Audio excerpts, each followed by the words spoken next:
चलिए class 9 lines and angles का 6.2 का लोग क्वेश्चन नंबर 1 देखते हैं अभी। ठीक है, पहला एक्सरसाइज खत्म हो गया था, दूसरा एक्सरसाइज चालू करते हैं। ये फिगर है, बोला कि in the given figure find the values of X and Y and then show that A B parallel to C D. हमें जो बोल रहा है कि ए बी को सी डी के पैरेलल बताना है ना, और क्या कह रहा है एक्स और वाई की वैल्यू फाइंड करनी है इसमें। ठीक है, हमें गिवन में क्या दिया है 50 डिग्री और ये एंगल हमें दिया है 30 डिग्री, है ना। तो हम इसको 1 2 3 ले लेते हैं, ठीक है, नहीं तो 1 2 3 हाँ ले लेते हैं। यहां से लेना स्टार्ट करें 1 2 3 4, ठीक है, 5 6 7 और इसको 8। अब हमने ले लिया इसको आसानी के लिए, इससे बहुत आसान हो जाता है ना। लिखते हैं आंसर। सबसे पहले गिवन लिख देंगे हम। गिवन हमारा क्या हुआ है, तो गिवन हमारा सबसे पहले 150 डिग्री दिया है एंगल 1। अरे 150 नहीं 50 दिया है, ये एंगल 1 है ना, एंगल 1, ठीक है, ये एंगल 8, ठीक है। तो एंगल 1 इज इक्वल टू हमें दिया है 50 डिग्री, है ना। उसके बाद एंगल 8 इज इक्वल टू दिया है 130 डिग्री, है ना, यानी 130 डिग्री। ठीक है, हमें एक्स और वाई की वैल्यू फाइंड करनी थी, तो हमें देखिए सबसे ये लग रहा है एक लाइन है, ऐसा दिया हुआ तो नहीं है, लेकिन हमें इसको जब पैरेलल प्रूफ करना है तो ट्रांसवर्सल ही होगा।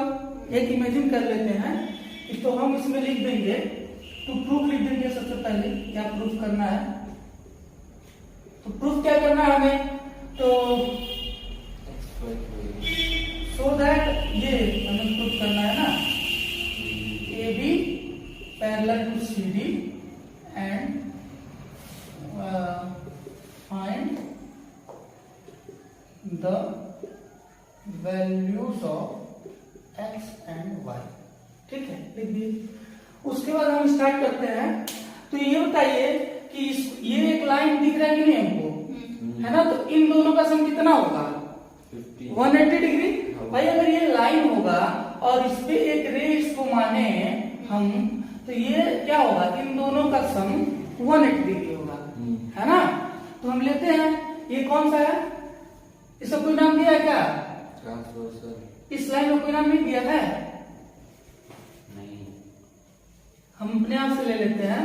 सीधी दिया है तो इसको PQ ले लेते हैं, है ना। अब हम लिख लेते हैं assume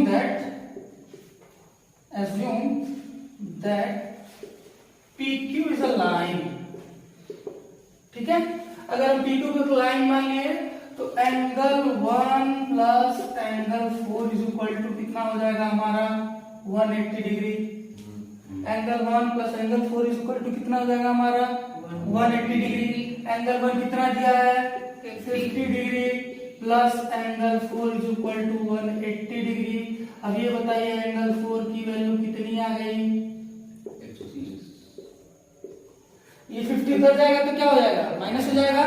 तो अगर 180 में से 50 को माइनस कर दिए तो कितना बचा 130, है ना। अब हमारा एक्स की वैल्यू आ गई ना, हम डायरेक्टली लिख सकते हैं X is equal to 130 degree, है ना, 130 डिग्री। ठीक है, अब हमें नेक्स्ट क्या फाइंड करना है, y की वैल्यू फाइंड करनी है। तो y की वैल्यू तो हम डायरेक्टली देख लीजिए, ये दोनों एक लाइन है और यहां से इसको वर्टिकली अपोजिट एंगल से इसको डायरेक्टली कह सकते हैं हम, है ना। तो हम लिख देते हैं कि सिंस PQ इंटरसेक्ट, लिख देंगे ना इसे, since PQ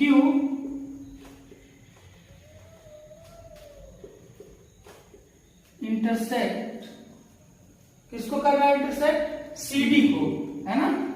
PQ intersect CD, this therefore लिखेंगे एंगल 6 इक्वल टू एंगल 8, है ना, एंगल 6 इक्वल टू एंगल 8, और यहां लिख देंगे वर्टिकली अपोजिट एंगल, है ना, वर्टिकली अपोजिट एंगल, एंगल्स लिखते हैं। ठीक है, तो दिस इंप्लाइज दैट, कहने का क्या मतलब हो गया इस एंगल 6 कौन सा है, y, है ना, यानी कि y इज इक्वल टू हमारा कितना हो जाएगा भाई बताइए ना, यहाँ से देखिए ये वर्टिकली अपोजिट एंगल जब इक्वल हो गया तो एंगल 6 इक्वल टू एंगल 8 हमने बताया, तो एंगल 6 कौन सा है, y, और एंगल 8 कौन सा है 130 डिग्री, है ना, तो कितना आ गया हमारा y की वैल्यू 130 डिग्री। अब हमें बताना क्या है कि भाई ये और ये पैरेलल बताना है, तो पैरेलल बताने के लिए हमने या तो पढ़ाया था ना कि वर्टिकली अपोजिट तो इसमें आता है, वो छोड़िए, अल्टरनेट एंगल को बता दिया जाए कि अल्टरनेट एंगल इक्वल्स है, तब ये पैरेलल प्रूव हो जाएगा। और या तो हम इसके को इंटीरियर एंगल्स को दिखा दें कि 180 डिग्री है, तब ये प्रूव हो जाएगा। तो इसमें है तो हम इसको अल्टरनेट एंगल प्रूफ कर दें कि भाई ये एक लाइन है, एक ट्रांसवर्सल इसको कट कर रही है, तो जो अल्टरनेट एंगल्स होते हैं वो इक्वल प्रूफ कर दें, तब हम डायरेक्टली कह सकते हैं कि ये दोनों पैरेलल है ना। अभी तो पैरेलल हमें दिखाया नहीं गया, अगर अल्टरनेट एंगल इक्वल हो जाते हैं तो ये पैरेलल है। ये कितना आया हमारा x इक्वल टू कितना आया है 130 डिग्री, और ये कितना आया है ये भी 130 डिग्री।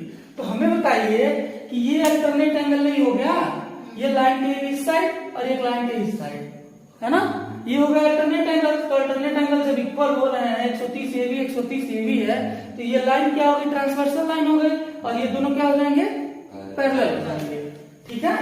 तो हम लिखेंगे यहां से angle 4 is equal to angle 6, कैसे, तो यहां लिख देंगे अल्टरनेट एंगल्स, है ना, कौन सा एंगल अल्टरनेट एंगल से ये दोनों इक्वल हो गए, यानी कि 130 डिग्री ये है और 130 डिग्री ये भी है, तो दिस ऐसे लिखेंगे since angle 4 is equal to angle 6 alternate angle से, तो लिखेंगे देयरफॉर ये क्या है ए बी एंड, डायरेक्टली लिख देंगे हम A B and C D is parallel lines, है ना, and PQ is a transversal.